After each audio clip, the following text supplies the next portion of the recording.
Graça e paz, queridos irmãos, louvado seja Deus por mais uma vez estarmos aqui. Vocês estão bem? Eu espero que sim, em nome de Jesus. Vá chamando aqueles que estão mais próximos a você, chame sua família, juntem-se todos. É hora da gente agradecer a Deus, é hora de louvá-lo, é hora de bendizê-lo. Eu imagino que você talvez esteja em sua casa. Peço para que você se acomode nesse momento, sente-se num lugar mais tranquilo, onde você possa prestar bastante atenção, guardar o seu coração num momento como esse. É tempo da gente agradecer a Deus. Eu estou com saudade demais aqui desse tempo na igreja. Estou com saudade de ouvir as crianças andando aqui pelo corredor. Estou com saudade de chegar antes do culto começar, ensaiar com o pessoal do louvor. A gente está com saudade disso. Querendo ou não, isso faz muita falta. E eu imagino que para alguns também. Durante a semana me encontrei com algumas pessoas aqui da igreja, no supermercado, e parece que foi um alívio, foi uma coisa tão gostosa a gente ver que a gente está vivo, que a gente está se encontrando. É possível resistir a esses dias, e de certa maneira o nosso coração aguarda com uma expectativa até maior sobre o dia que estaremos juntos aqui, todos para cultuar o nosso Deus na terceira. Vocês estão bem?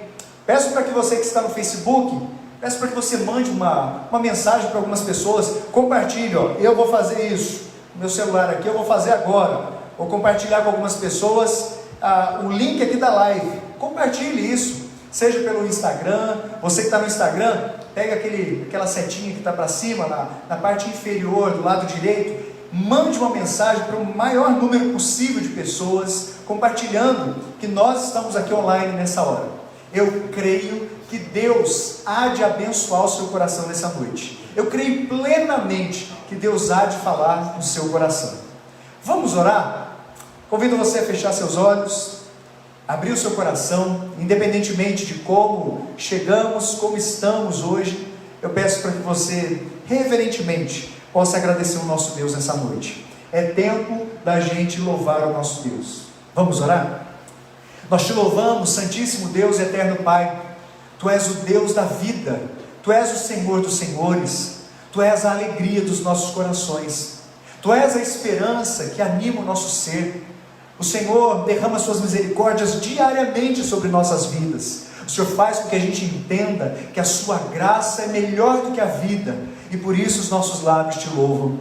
Queremos falar sobre o seu amor, queremos cantar sobre o seu amor, e sim, ó Deus, suplicamos aqui em nome de Jesus, fale conosco, precisamos ouvir a sua voz, precisamos, ó Deus, crer de uma forma ininterrupta, de uma forma consistente, que o Senhor está no controle de todas as coisas. Peço para que desde já o Senhor abençoe cada pessoa que está conosco, seja em sua casa, seja na casa de parentes, seja, quem sabe, num outro ambiente. Abençoe essa vida, Deus, seja em Itajubá, em relação àqueles que pertencem à terceira igreja, seja em Itajubá com aqueles que não pertencem a essa igreja, seja com aqueles, ó Deus, que estão longe, além dos limites do nosso município. Guarde seus corações, suas vidas, suas famílias, abençoe-os em nome de Jesus, amém, Senhor, amém.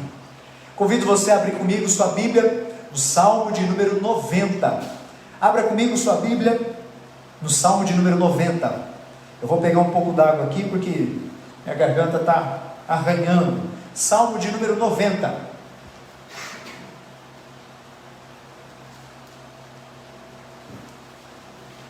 abra comigo sua Bíblia, no único salmo que é atribuído a Moisés, Salmo de número 90. É bom a gente se lembrar das palavras do Senhor. Deus está nesse lugar. Deus, eu creio plenamente, Ele está aí contigo nessa hora também. O salmo diz assim: Senhor, Tu tens sido nosso refúgio de geração em geração. Antes que os montes nascessem e se formassem a terra e o mundo, de eternidade a eternidade, Tu és Deus. Tu reduzes o homem ao pó e dizes: tornai filhos dos homens. Pois 1000 anos aos Teus olhos são como o dia de ontem que se foi, e como a vigília da noite. Tu os arrastas na torrente, são como um sono, e como a relva que floresce de madrugada. De madrugada viceja e floresce, à tarde murcha e seca. Pois somos consumidos pela Tua ira, e pelo teu furor conturbados. Diante de ti puseste as nossas iniquidades, e sob a luz do teu rosto os nossos pecados ocultos. Pois todos os nossos dias se passam na tua ira, acabam-se os nossos anos como um breve pensamento. Os dias da nossa vida sobem a 70 anos, ou em havendo vigor a 80, neste caso o melhor deles é canseira e enfado, porque tudo passa rapidamente e nós voamos. Quem conhece o poder da tua ira e a tua cólera segundo o temor que te é devido? Ensina-nos a contar os nossos dias, para que alcancemos coração sábio. Volta-te, Senhor, até quando? Tem compaixão dos teus servos. Sacia-nos de manhã com a tua benignidade, para que cantemos de júbilo e nos alegremos todos os nossos dias. Alegra-nos por tantos dias, quantos nos tens afligido, por tantos anos, quanto suportamos a adversidade. Aos teus servos apareçam as tuas obras, e a seus filhos a tua glória.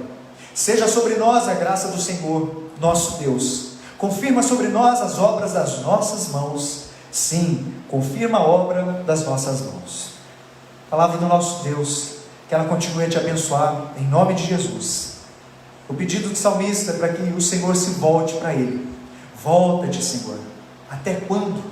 Tem compaixão dos teus servos. Eu imagino que essa seja a sua oração também. Peço de uma maneira especial para que seu coração possa ser guardado em momentos assim. Guarde seu coração em Deus. Há um pedido do salmista: alegra-nos por tantos dias quantos nos tens afligido, por tantos anos quanto suportamos a adversidade.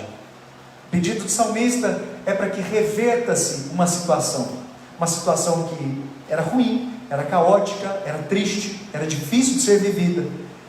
O pedido dele era para que fosse substituído por algo bom, agradável a Deus, mas também agradável ao próprio salmista e aos seus. Alegra-nos. Esse é o pedido do salmista. Eu imagino que você também tem esse pedido diante de Deus. Alegra-nos, Senhor, alegra-nos. Nem sempre é tão fácil sorrir, nem sempre é tão fácil se alegrar com aquilo que acontece ao nosso redor.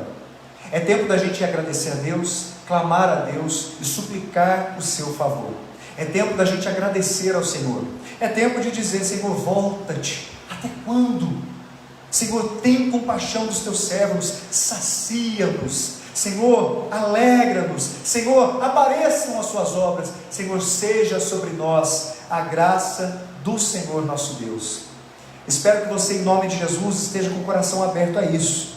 Eu espero que, para a glória do Senhor, você possa enxergar em momentos de dificuldade, para que em momentos de prazer, seus olhos já estejam abertos também. Vamos orar mais uma vez? Convido você a fechar seus olhos, abrir o seu coração. Por que a gente fecha os olhos? É tão fácil a gente se distrair, não é, irmãos? É muito fácil, e ainda mais num tipo de interação on demand, onde vocês têm a possibilidade de acessar qualquer coisa, tem a possibilidade de acessar o mundo com a ponta dos dedos. É muito fácil, é muito prático, é muito rápido. A gente perde atenção com notificações de WhatsApp, do próprio Facebook ou do Instagram. A gente perde atenção com as coisas que estão ao nosso redor, e às vezes a gente perde atenção até com aquilo que está dentro do nosso coração. Acalme o seu coração nessa hora, peça para que Deus lhe fale ao coração, em nome de Jesus. Vamos orar mais uma vez? Nós te louvamos, Santíssimo e Eterno Deus, porque cremos que o Senhor escuta as nossas orações. Tua palavra nos assegura que Tu és o nosso refúgio, e assim como o salmista disse, nós reafirmamos isso. Tu tens sido nosso refúgio de geração em geração. Nós cremos que Tu és o mesmo, a Tua imutabilidade é real. O Senhor é um Deus eterno, o Senhor é um Deus forte, um Deus poderoso, e ao mesmo tempo, com toda a sua majestade e grandiosidade, o Senhor é um Deus de graça, de misericórdia, de ternura, de amor, de fidelidade. Ó Deus, a nossa súplica é essa: volta-te para cada um de nós, tenha compaixão de cada um de nós, ó Deus, sacie-nos com Tua benignidade, alegre-nos, ó Deus, para que possamos cantar de júbilo, de alegria diante de Ti. Tu és o nosso Deus, em Ti confiamos, no Senhor esperamos, em nome de Jesus. Que caiu. Vamos cantar?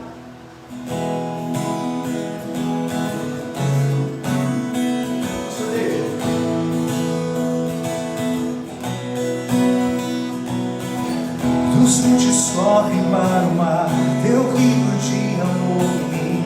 Eu abrirei meu coração, deixando a tua cura entrar. Me alegro por te pertencer, levantarei as minhas mãos. O teu amor me alcança e me faz louvar-te. Cantarei teu amor para sempre. Cantarei teu amor para sempre.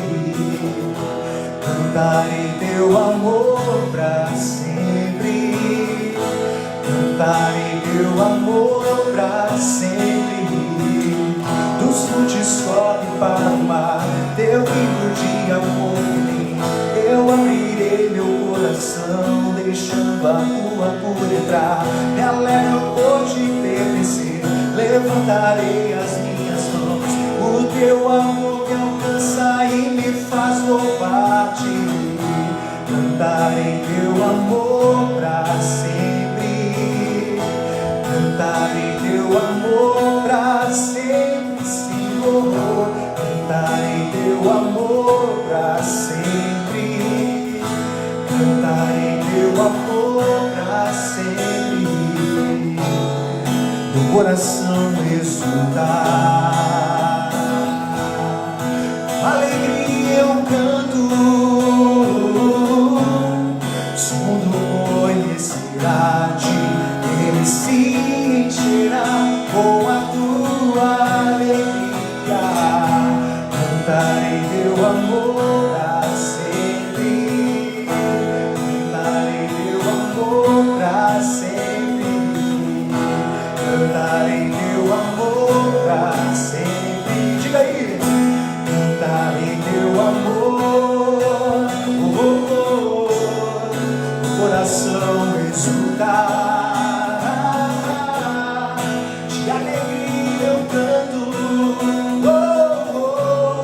se o mundo conhecerá-te, ele se encherá com a tua alegria. Cantarei teu amor para sempre. Cantarei teu amor para sempre. Cantarei teu amor para sempre. Cantarei teu amor para sempre.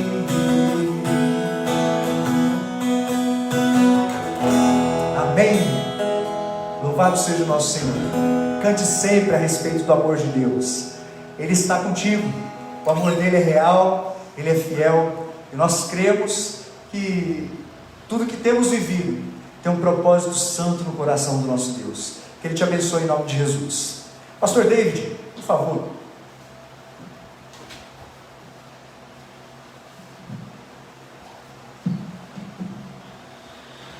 Graça e paz, meus irmãos. É um privilégio mais uma vez estar com vocês. E eu queria convidar você a abrir a sua Bíblia comigo lá na carta aos Filipenses, no primeiro capítulo dessa carta, dos versos 27 a 30. Filipenses, no seu primeiro capítulo, do verso 27 até o verso 30.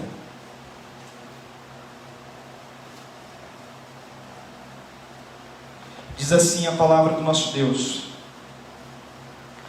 Vivei acima de tudo por modo digno do Evangelho de Cristo, para que, ou indo ver-vos, ou estando ausente, ouça no tocante a vós outros, que estáis firmes em um só Espírito, como uma só alma, lutando juntos pela fé evangélica, e que em nada estáis intimidados pelos adversários, pois o que é para eles prova evidente de perdição, é para vós outros de salvação, e isto da parte de Deus.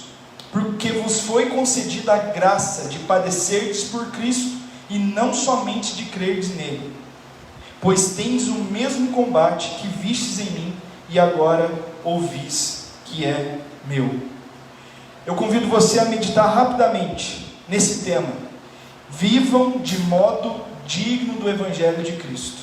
Vivam de modo digno do Evangelho de Cristo. Eu queria chamar a sua atenção para algo que acontece aqui nesse momento.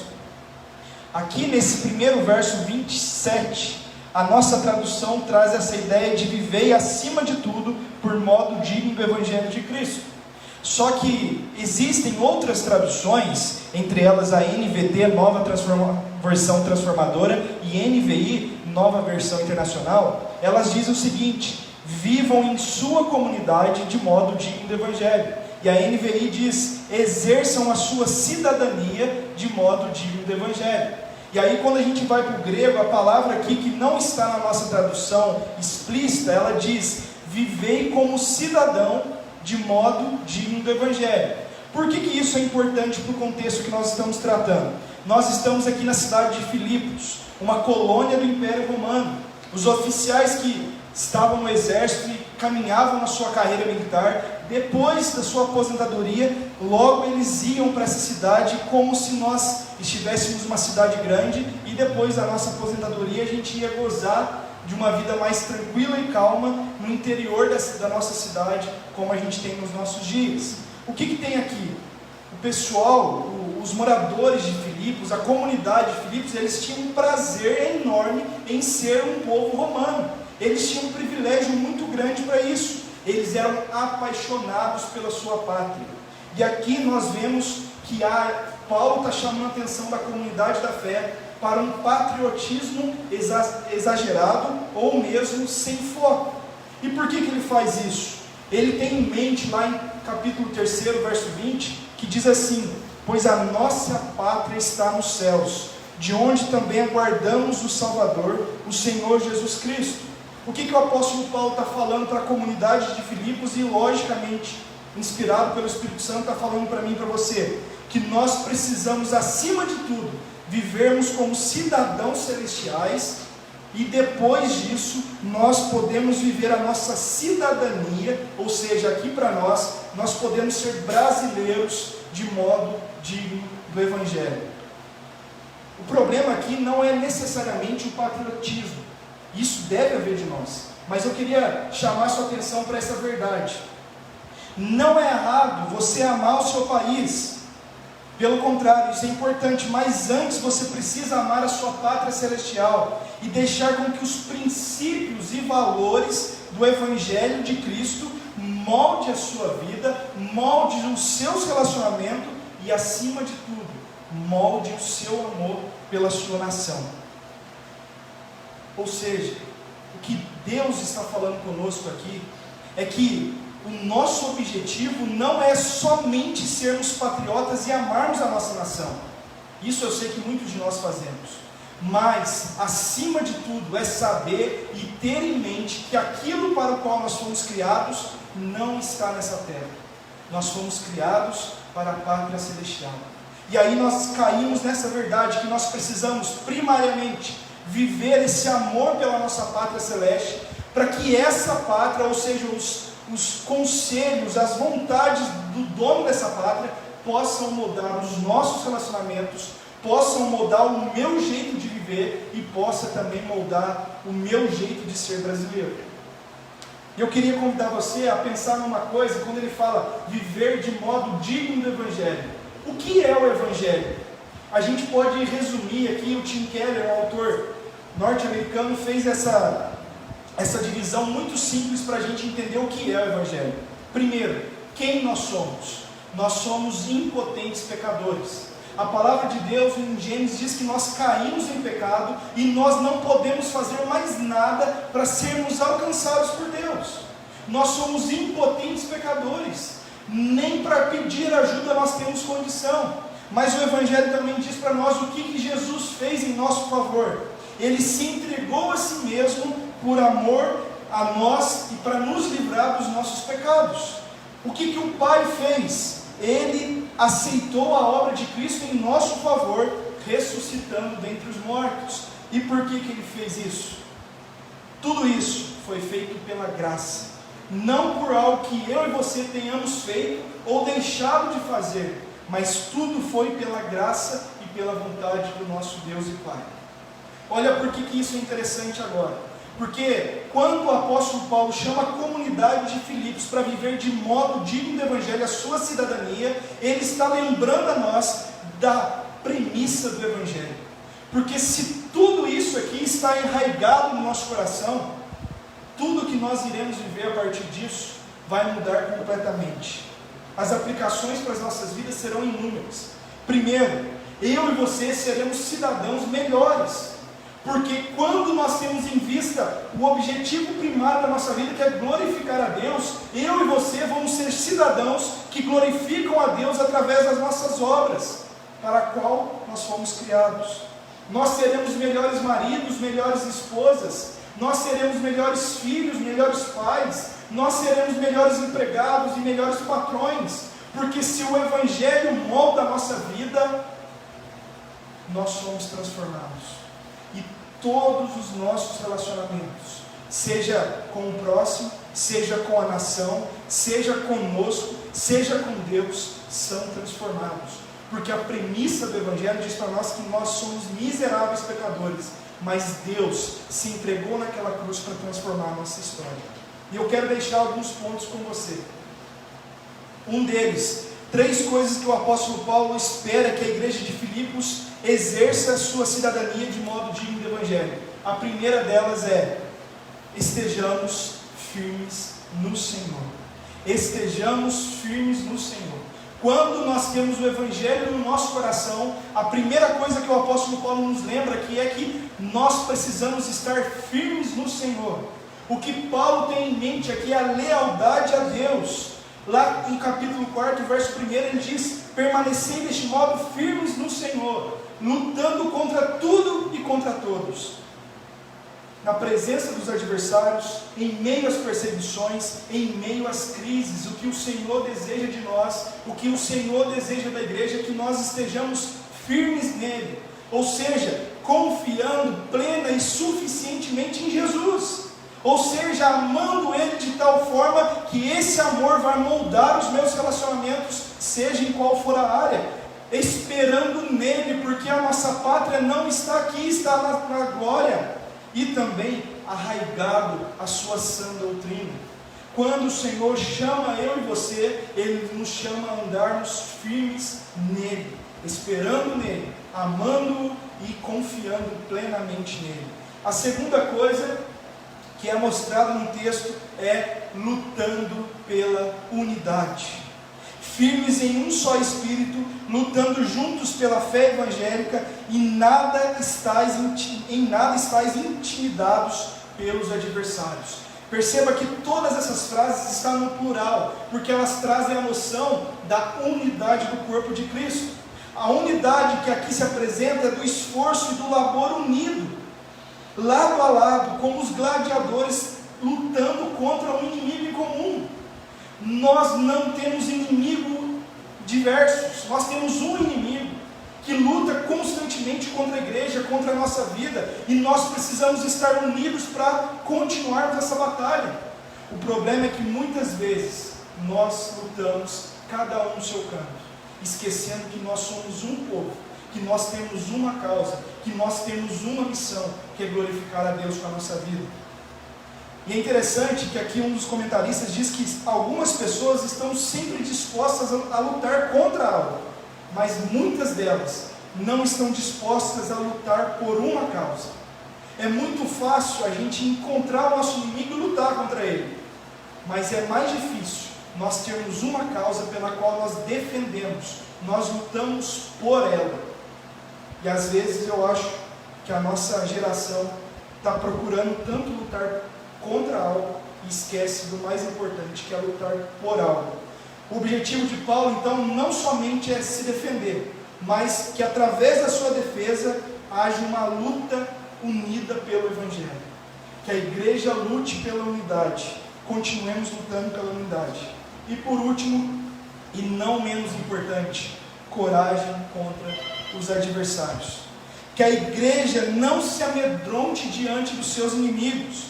A razão dessa coragem que está no meio da igreja não vem de nós, pelo contrário, ela vem de Deus, como nós vemos no texto. A razão da coragem está no fato que ela vem de Deus e não de dentro do homem. Coragem para passar pela crise, coragem para passar pelas adversidades, coragem para passar pelo sofrimento. E é interessante que o verso 30 termina com a seguinte expressão, 29 e 30, porque vos foi concedida a graça de padecerdes por Cristo e não somente crerdes nele, pois tendes o mesmo combate que viste em mim e agora ouvis que é meu. Eu quero encerrar dizendo o seguinte: o sofrimento não é um privilégio em si mesmo. Nenhum de nós tem um prazer de provocar o sofrimento para sentir esse sofrimento na pele, mas sofrer por causa de Cristo, por causa do seu interesse e por causa do Evangelho é algo diferente. Tal sofrimento, a palavra de Deus diz que é uma bênção, é uma glória para nós, porque o próprio Jesus diz: bem-aventurados sois quando passardes provações, quando por causa do meu nome sofreres. Eu convido você a pensar sempre nisso. Vivam de modo digno do Evangelho, vivam a sua cidadania como cidadão celestial de modo digno do Senhor, do Evangelho de Cristo. Nós fazemos isso sempre estando firmes no Senhor, sempre lutando pela unidade da igreja e sempre tendo coragem contra os nossos adversários. Convido você a fechar os seus olhos, inclinar a sua face. Nós vamos orar ao nosso Deus nesse momento. Obrigado, Jesus. Obrigado, Senhor, porque um dia o Senhor transformou a nossa história. Um dia, quando nós ainda estávamos mortos em nossos delitos e pecados, o Senhor enviou o Teu Filho Jesus Cristo para morrer em nosso lugar, para acabar com o poder do pecado e da morte sobre nossas vidas e para transformar a nossa história. A ira do Senhor, que era para ser derramada sobre nós, pecadores miseráveis, foi derramada sobre o homem mais justo que andou nessa terra. E a ira do Senhor foi satisfeita naquele momento, para que nós hoje pudéssemos olhar para a nossa história e termos a reconciliação através da cruz de Cristo e da sua ressurreição. E isso molda tudo que nós somos, porque a nossa expectativa não está mais na nossa nação, a nossa expectativa não está mais em filosofias de vida, a nossa expectativa não mais está em partidos políticos, mas a nossa esperança, a nossa expectativa está no Senhor, que está nos céus à direita do Pai, preparando um lugar para nós. E o que o Senhor quer fazer em nós começa aqui. O Evangelho transforma a nossa vida, transforma o modo como nós enxergamos o próximo, como nós enxergamos a nós mesmos, como nós enxergamos todos os relacionamentos que temos. E é por isso que o Senhor nos chama a estarmos firmes no Senhor, a batalharmos pela unidade da igreja e também podermos ter coragem diante das adversidades da vida. Que o Senhor nos abençoe, em nome de Jesus. Amém.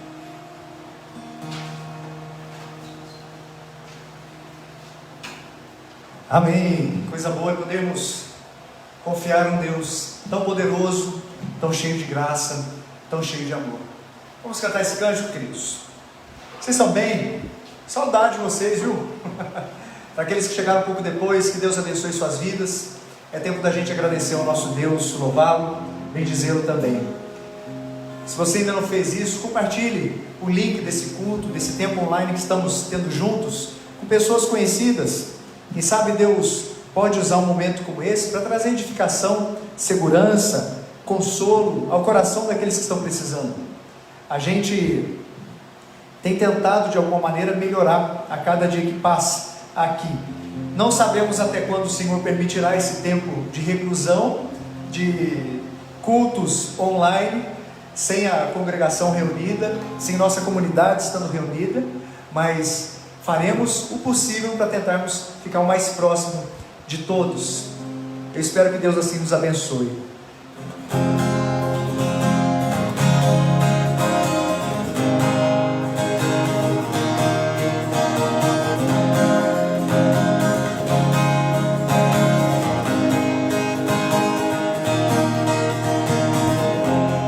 Nada vai me separar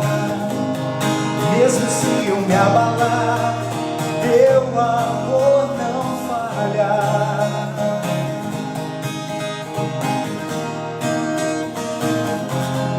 Mesmo sem merecer, tua graça se derrama sobre mim, pois teu amor não falha. Você pode cantar isso? Então diga com alegria: tu és o mesmo para sempre, teu amor não muda. Se o choro dura uma noite, a alegria vem pela manhã. Se o mar se enfurecer, eu não tenho o que temer, porque eu sei que me amas, teu amor não falha.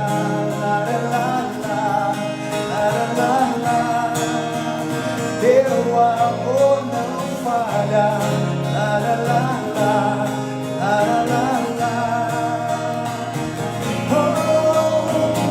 Se o vento é forte e profundo mar, tua presença não vai parar, pois teu amor não falha. Não.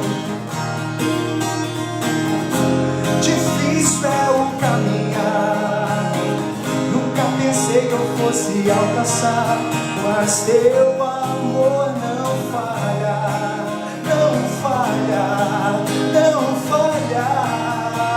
Oh, tu és o Deus para sempre, teu amor não muda. Se o choro dura uma noite, a alegria vem pela manhã.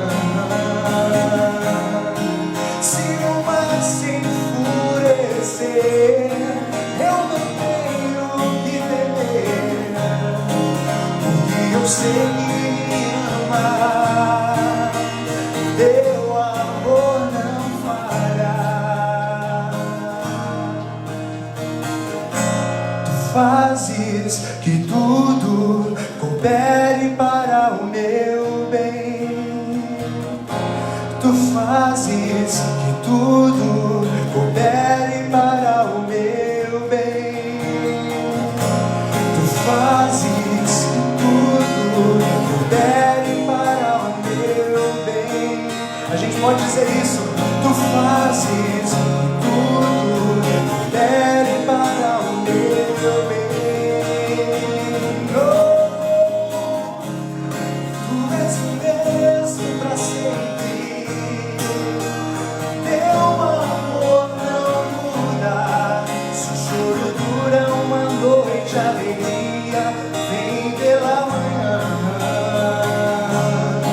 Se o mar se enfurecer, eu não tenho o que temer, porque eu sei que me amas, teu amor não falha.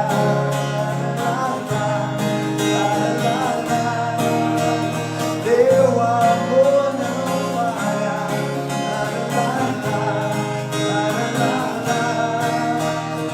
Teu amor não falha. Amém. Nós cremos nisso. O amor de Deus jamais vai falhar. Ele nos deu um exemplo, Ele nos deixou um legado, Ele nos deixou uma missão. Creia nisso. O amor de Deus jamais vai falhar. E Deus assim te abençoe em nome de Jesus. Pastor Onésimo, vem aqui por favor.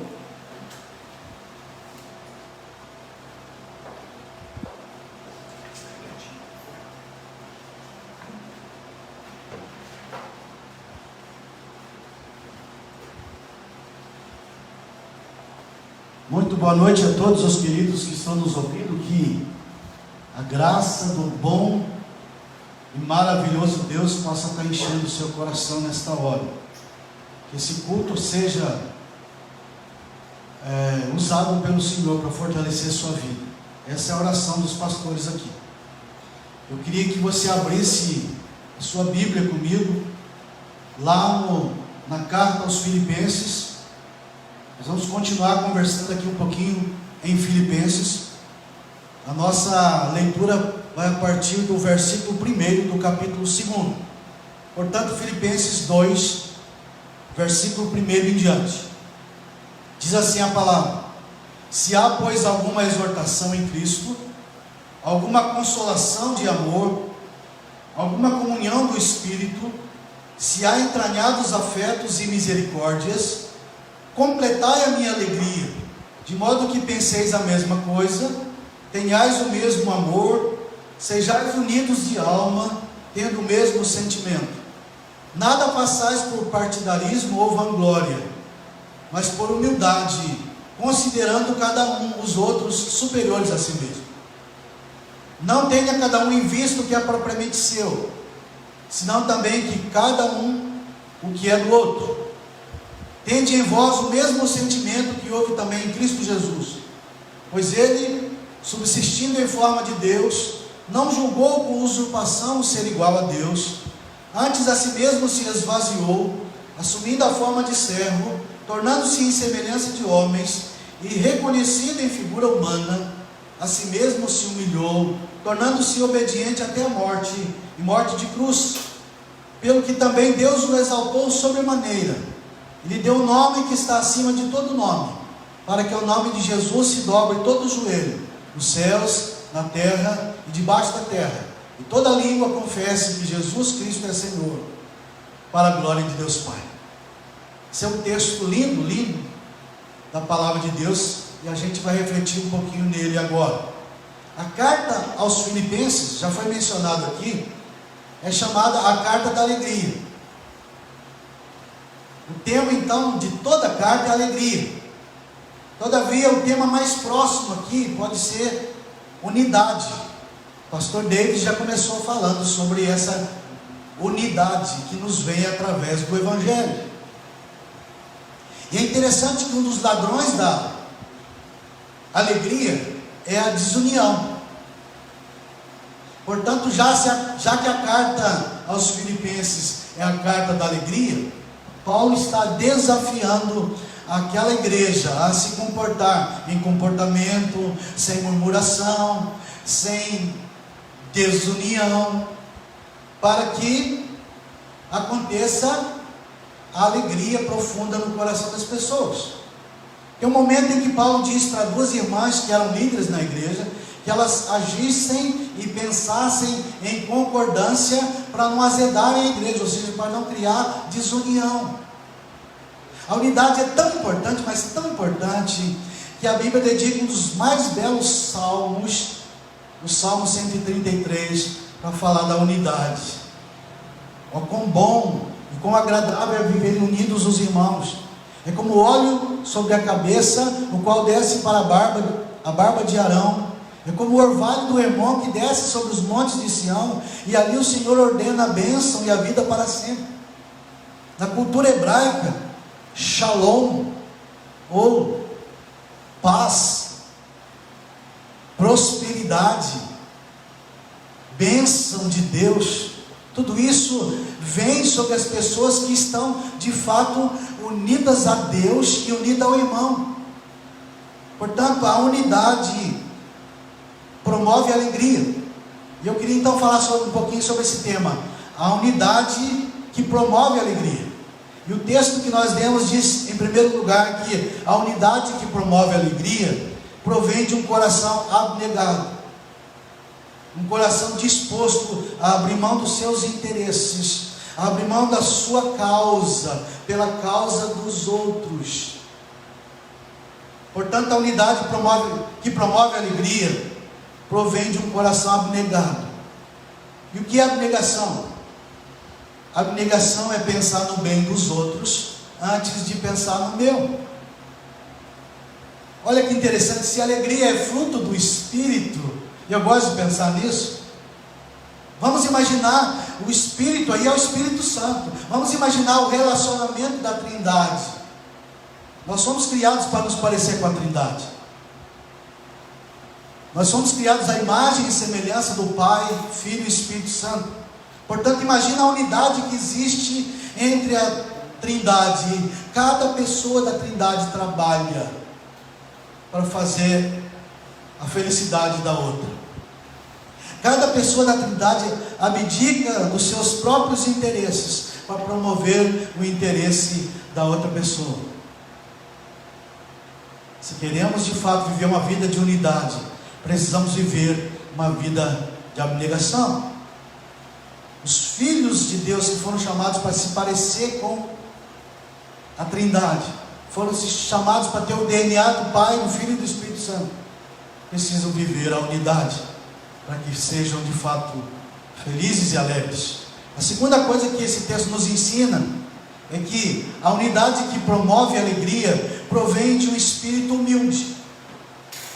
O texto diz assim que Jesus foi humilde, foi exemplo de humildade, e Paulo desafia a igreja a viver a humildade.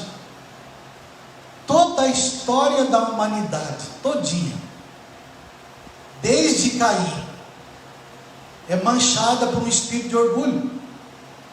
As grandes e as pequenas guerras nasceram da vaidade humana, do desejo de querer ser superior aos outros, do desejo de suplantar os outros. Daí subjugaram os outros, subjugaram o próximo, o outro igual. Para quê? Para promover a vaidade e o orgulho. Sabe o que resultado deu isso? Ao invés de promover regozijo, ao invés de promover alegria, esse orgulho promoveu tristeza, depressão e dor. Paulo está nos lembrando que o remédio para a verdadeira alegria é um coração cheio de humildade, é um espírito que transborda humildade.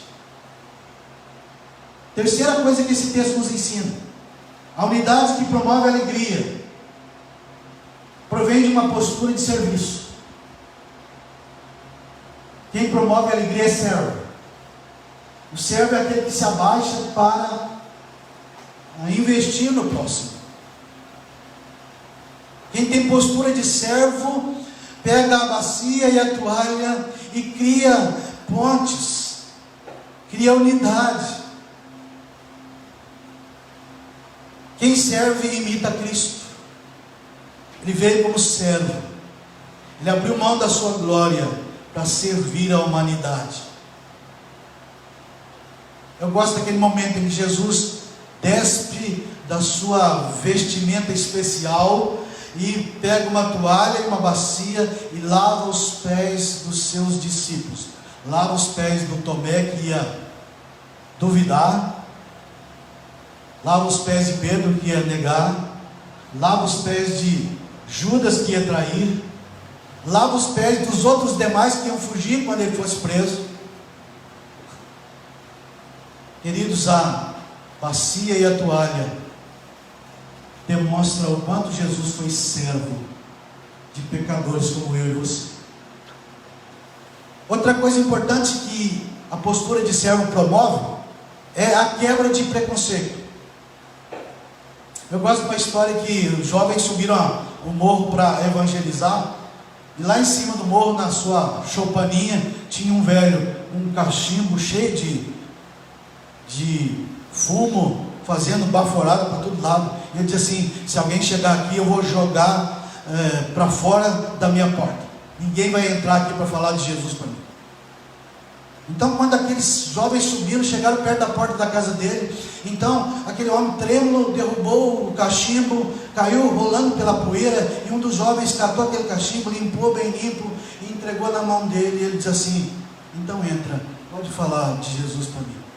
Ou seja, quando a gente serve, a gente quebra preconceito.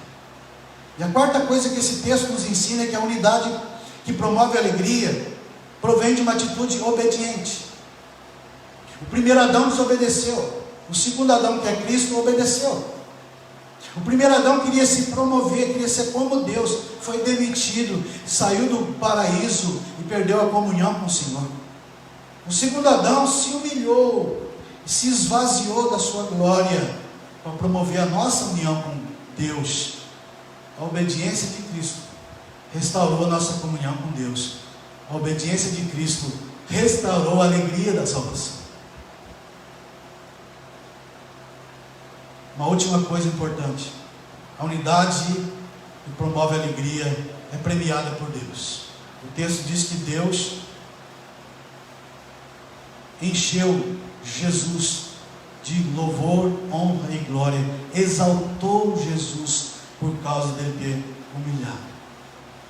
Deus premia a unidade que promove a alegria. Nossos primeiros pais, instigados pela serpente, quiseram exaltar, foram humilhados. Quiseram a glória, receberam a infâmia. Jesus Cristo se humilhou e Deus lhe exaltou.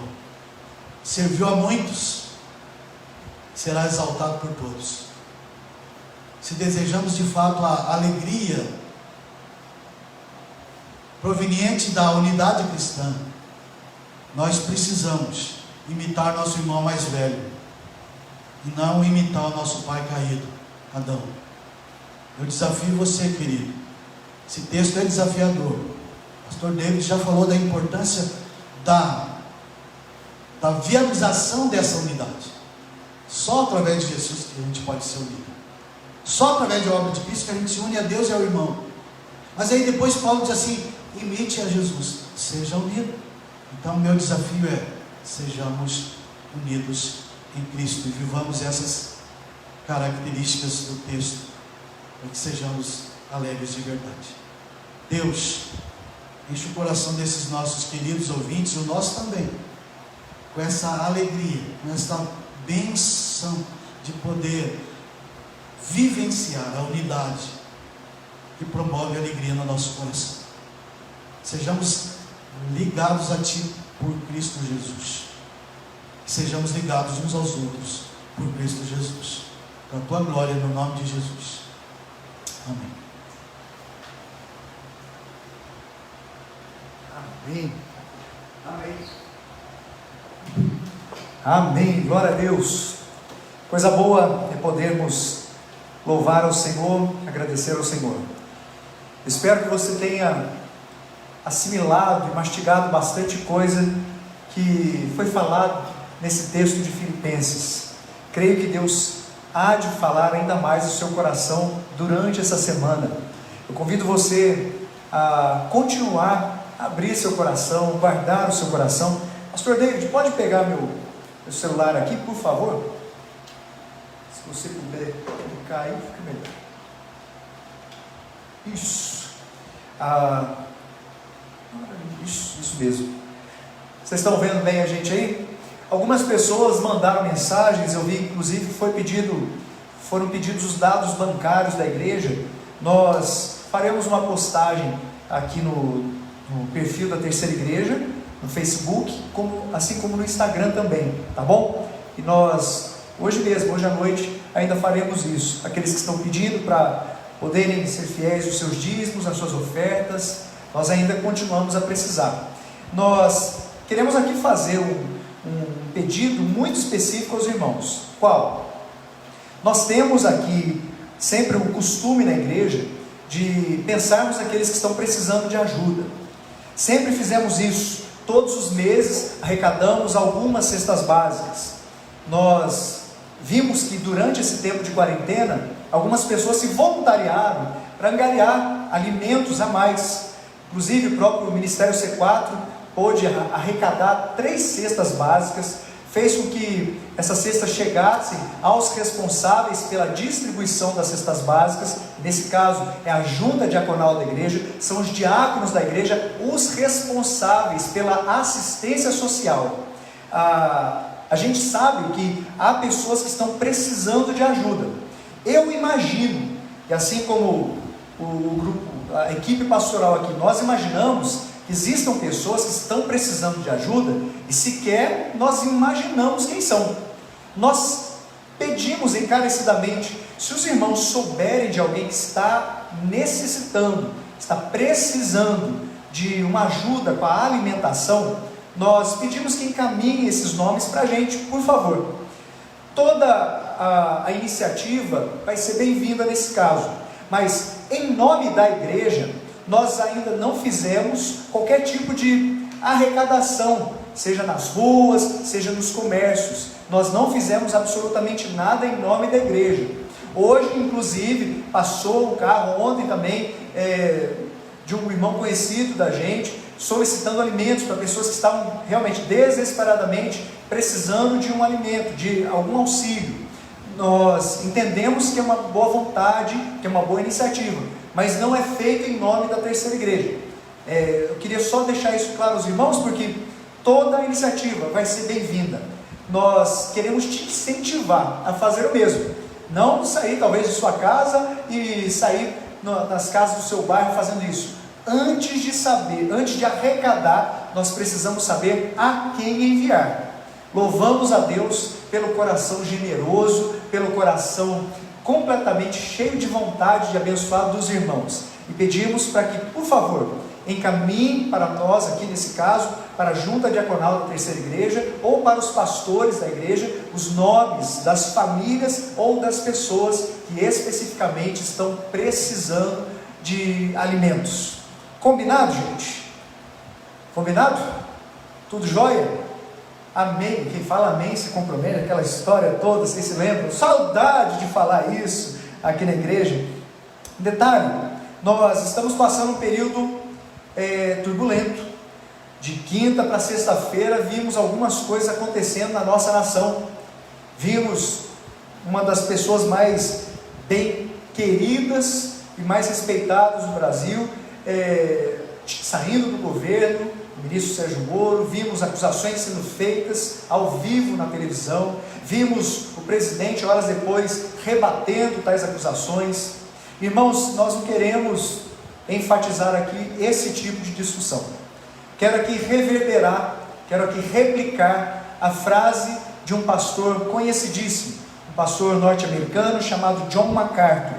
Ele diz o seguinte, tinha feito até um slide para isso aqui, mas peço a sua atenção, porque ele diz: a política não traz nenhum impacto no reino de Deus, seja em nosso país ou em outro qualquer.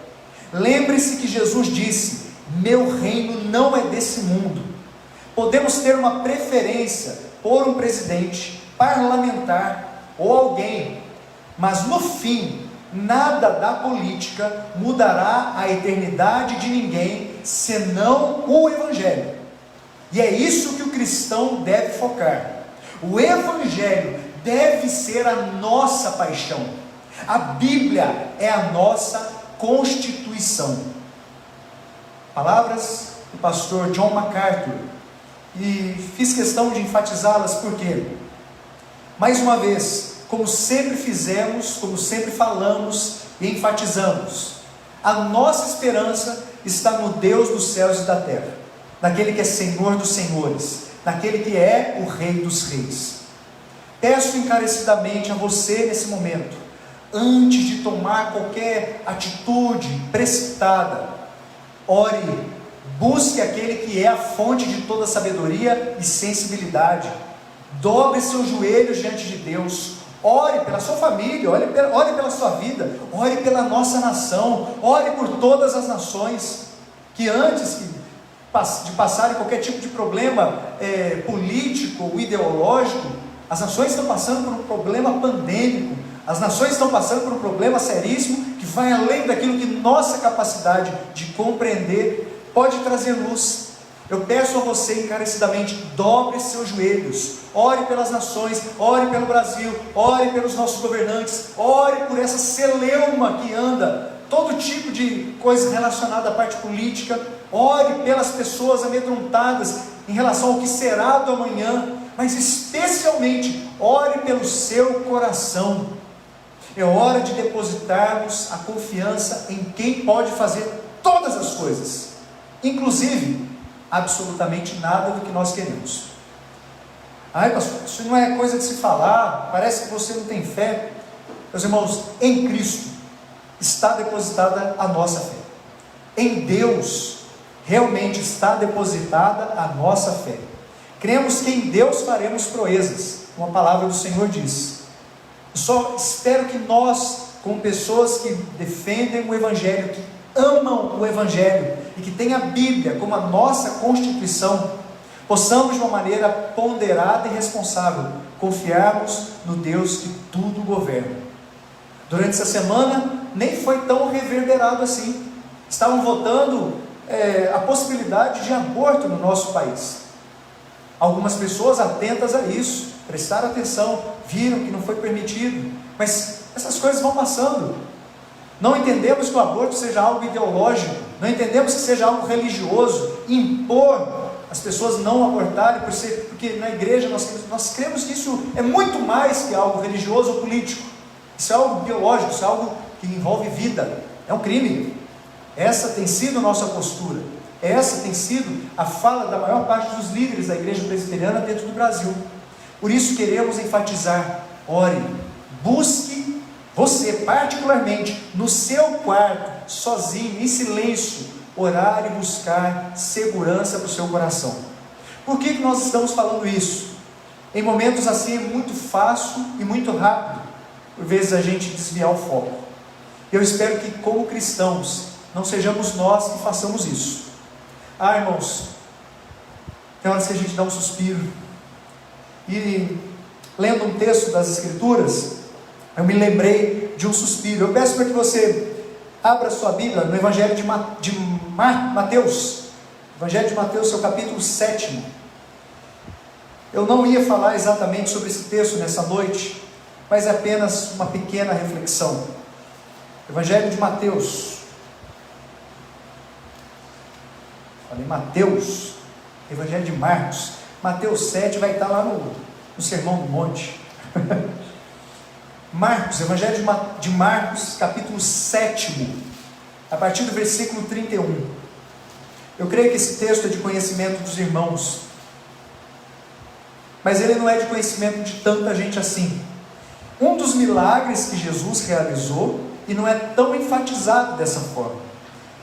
Veja o que está escrito na palavra de Deus, Evangelho de Marcos, seu 7º capítulo, a partir do versículo 31. De novo se retirou, quem?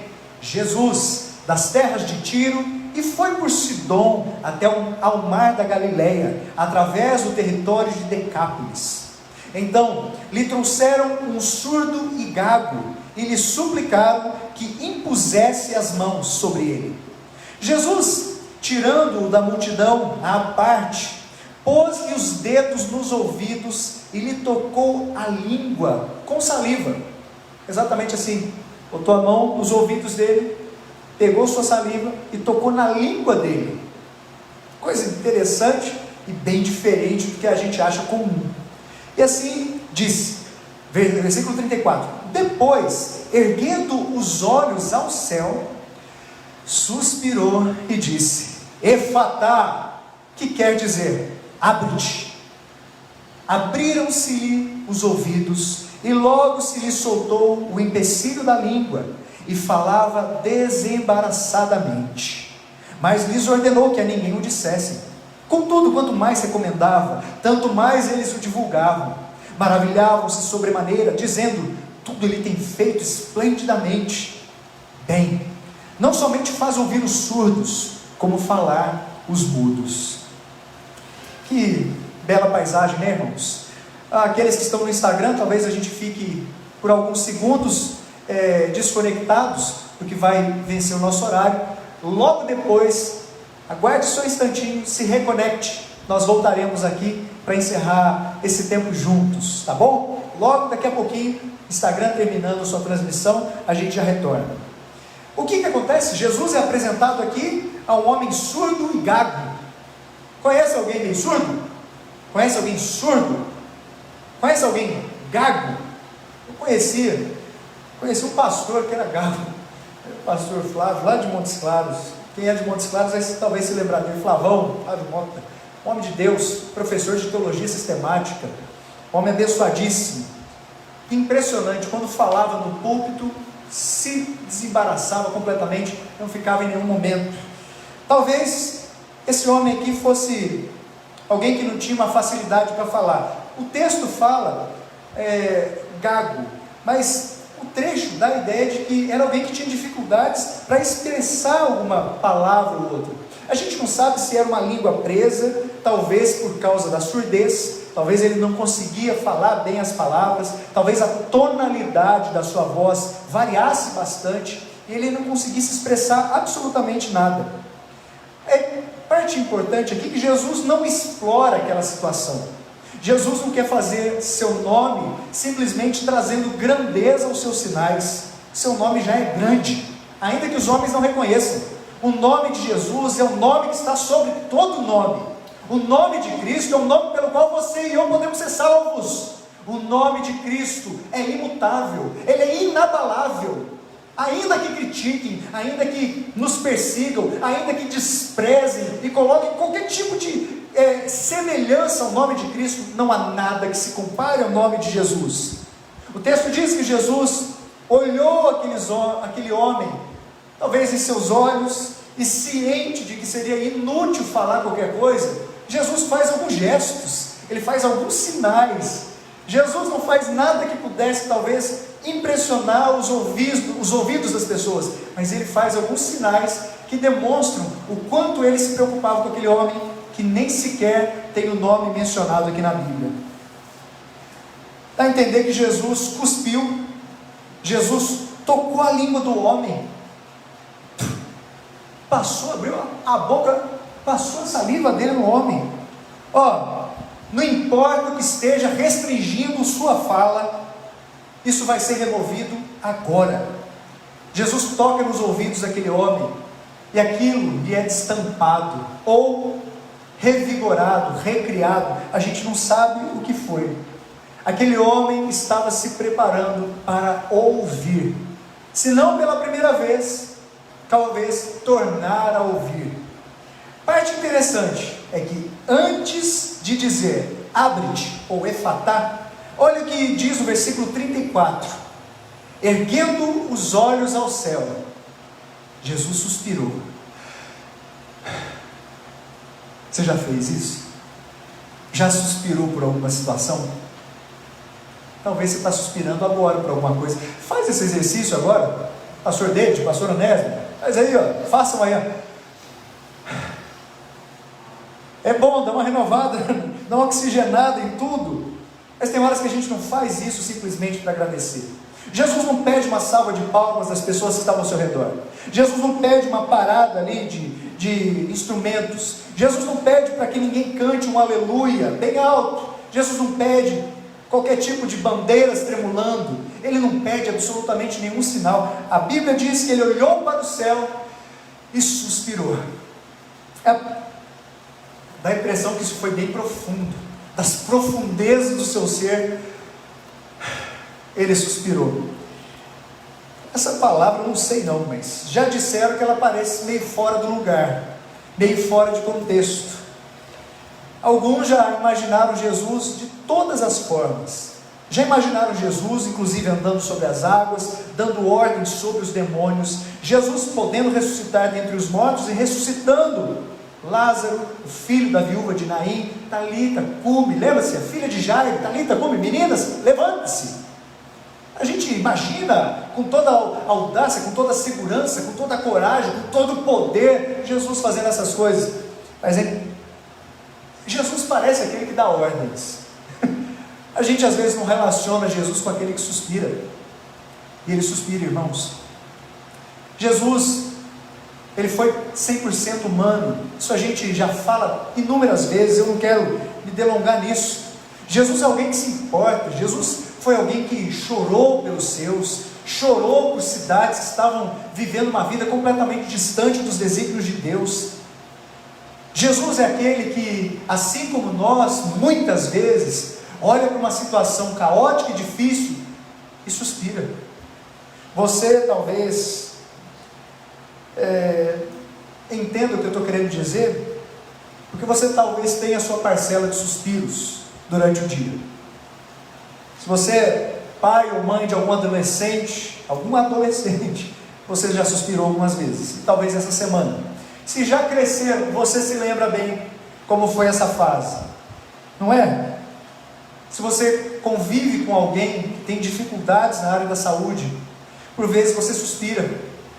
Se você tem saudade de alguma coisa ou de alguém, você suspira também. A gente não sabe até quando a gente vai suspirar.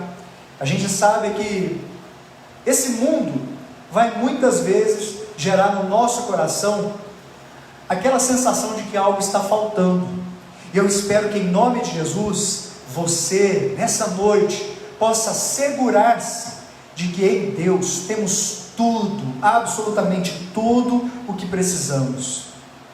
Eu espero que Deus faça com que você dê um suspiro de alívio, por saber que o amor dele não falha, como cantamos aqui, por saber que temos uma responsabilidade.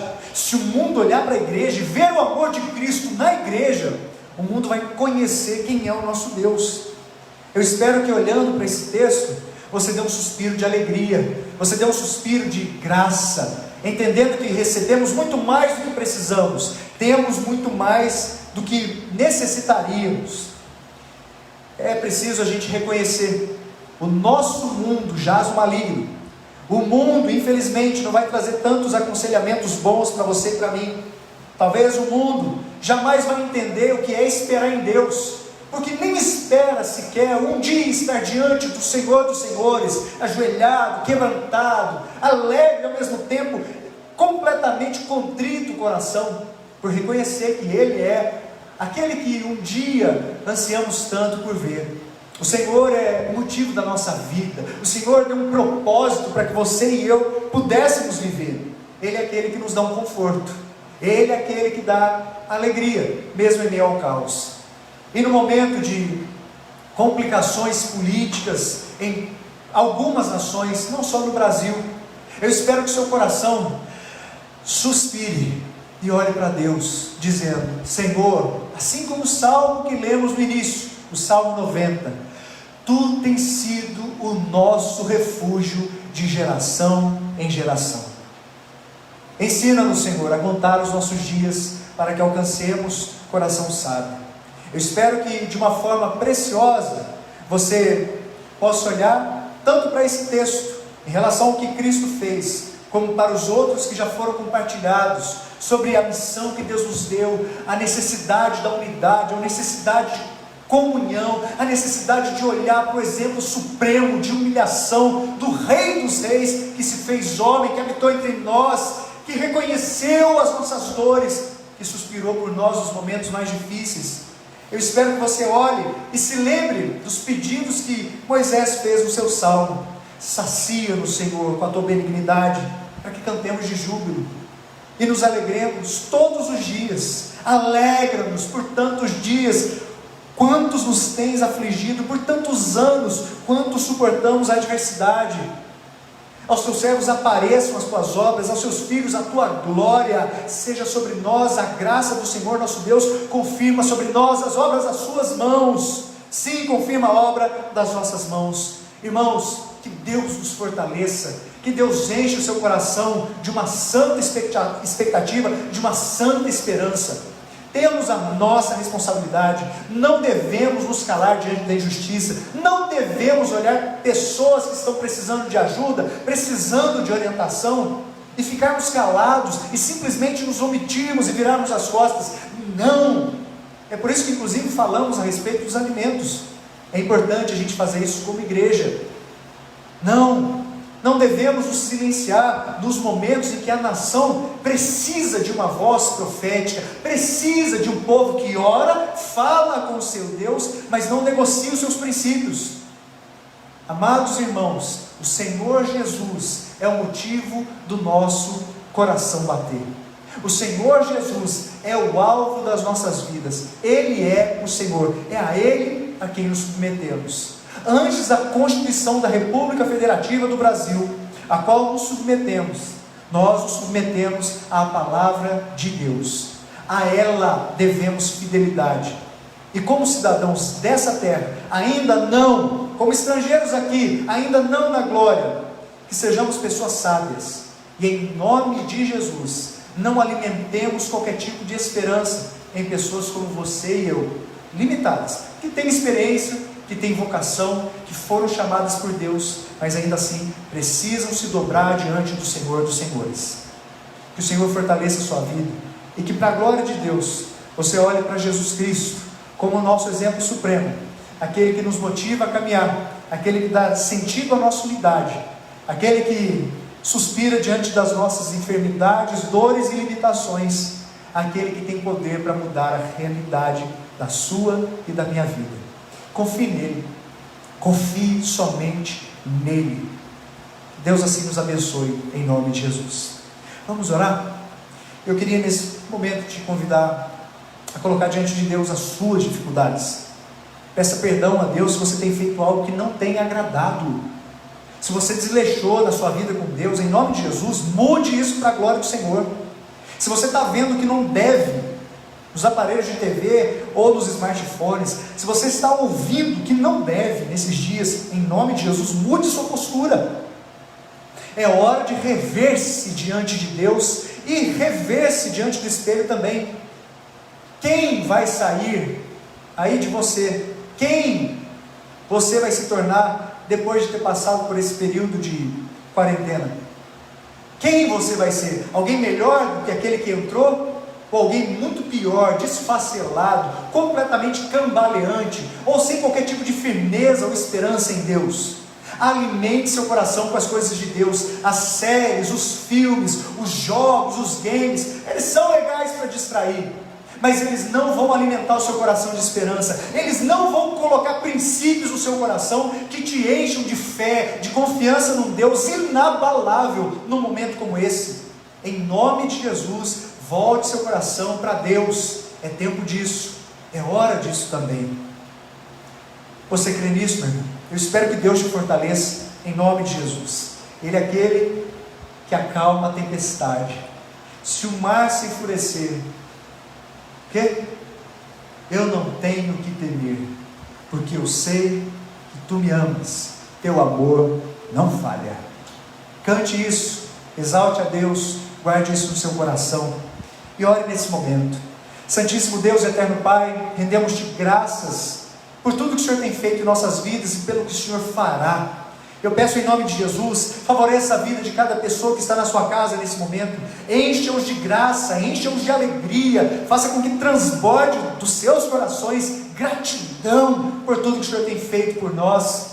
Ó Deus, somos limitados, somos seres passionais tantas vezes, muito mais do que racionais. Tem horas que racionalizamos tanto e nos esquecemos que tem horas que o Senhor faz coisas que a nossa própria razão não vai compreender. Por isso eu peço a Deus para que o Senhor derrame equilíbrio entre fé, entre racionalidade no coração de cada um dos seus servos, ó Deus. Encha-nos com desejo de te honrar, encha a vida de cada família que está nos ouvindo aqui nesse momento com o desejo de manifestar confiança em Ti, ó Deus. Ó Senhor, use-nos como instrumentos do Senhor nessa terra, use-nos como pessoas que podem ser relevantes nessa geração. Não permita que a gente saia desse período de quarentena da mesma forma que entrou. Não, Senhor, não permita que a gente saia pior do que quando entrou. Em nome de Jesus, fortaleça as nossas vidas. Nós cremos, ó Deus, que a Tua igreja será revigorada, que a Tua igreja virá ainda mais forte. Nós cremos que estamos prestes a viver um período realmente difícil, mas um período de completa devoção ao Senhor, na vida de muito mais pessoas, ó Deus. Que haja reconhecimento de pecados, que haja mudança de posturas, e que em nome de Jesus, confiemos tão somente em Ti. Talvez seja isso que precisamos mudar em primeiro lugar, que confiemos somente em Ti, que olhemos para o exemplo supremo do Senhor Jesus, que não usurpando a situação de ser igual a Deus, Ele se humilhou, se fez homem, habitou e caminhou entre nós. Ó Deus, nós queremos Te bendizer pelas palavras do apóstolo Paulo aos Filipenses, por tudo que o Senhor já nos ensinou nessa noite. Queremos pedir em nome de Jesus que haja sabedoria na forma que a gente tem que viver, que haja sensibilidade, que em nome de Jesus, assim como nós ouvimos aqui nessa noite, sejamos cidadãos dos céus, cidadãos que confiam no Senhor, mas ao mesmo tempo pessoas que entendem que não estão aqui por acaso. O Senhor não nos colocou a viver nesse momento de uma forma qualquer, ou simplesmente para fazer com que o tempo passe. O Senhor nos colocou com um propósito. Eu peço para que haja ousadia no coração dos irmãos, eu peço para que a expectativa dos seus corações esteja no Senhor, e especialmente a esperança renasça no coração daqueles que precisam. A esperança seja fortalecida e aumentada no coração daqueles outros que talvez já tiveram uma esperança maior. Que em nome de Jesus, olhando para Cristo, possamos lutar juntos pelo Evangelho, possamos olhar para Cristo como nosso maior alvo, como nosso alvo de amor, como nosso Senhor e Salvador, hoje e para todo sempre. Ó Deus, ainda clamamos por nossa nação, clamamos pelos nossos governantes, suplicamos em nome de Jesus para que o Senhor abençoe, ó Deus, o poder executivo, legislativo, as forças armadas. Pedimos para que o Senhor abençoe aqueles que fazem parte das comissões, fazem parte dos grupos de pessoas influentes nesse Brasil, no nosso país. Ó Deus, tenha misericórdia dessas vidas e faça com que eles sejam instrumentos para o cumprimento da vontade do Senhor. Pedimos para que o Senhor nos livre de atos, ó Deus, completamente contrários àquilo que entendemos ser edificante para toda uma nação. Pedimos para que o Senhor nos livre da corrupção. Pedimos, ó Deus, para que o Senhor traga luz sobre as coisas que estão obscuras. Pedimos para que o Senhor, em nome de Jesus, faça com que, independentemente do que venha acontecer nos próximos dias, os olhos dos nossos governantes possam se voltar para o Senhor. Nós cremos, ó Deus, que o Senhor pode ter um propósito em suas vidas, em nome de Jesus. Que vivamos assim como o Senhor Jesus viveu, de um modo digno da vocação que recebemos em Ti. Assim oramos em nome de Jesus. Amém.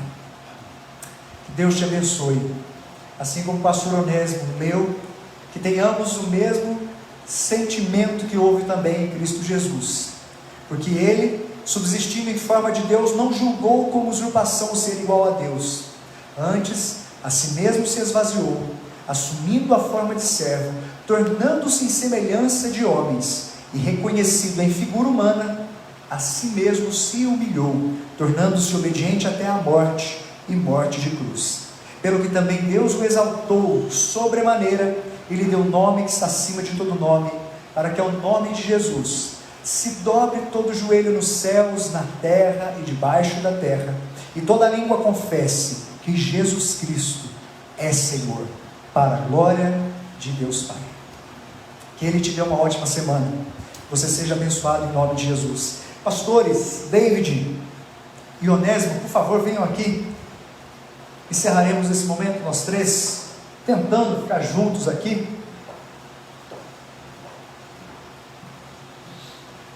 Pastor Onésimo, uma palavra de despedida aos irmãos.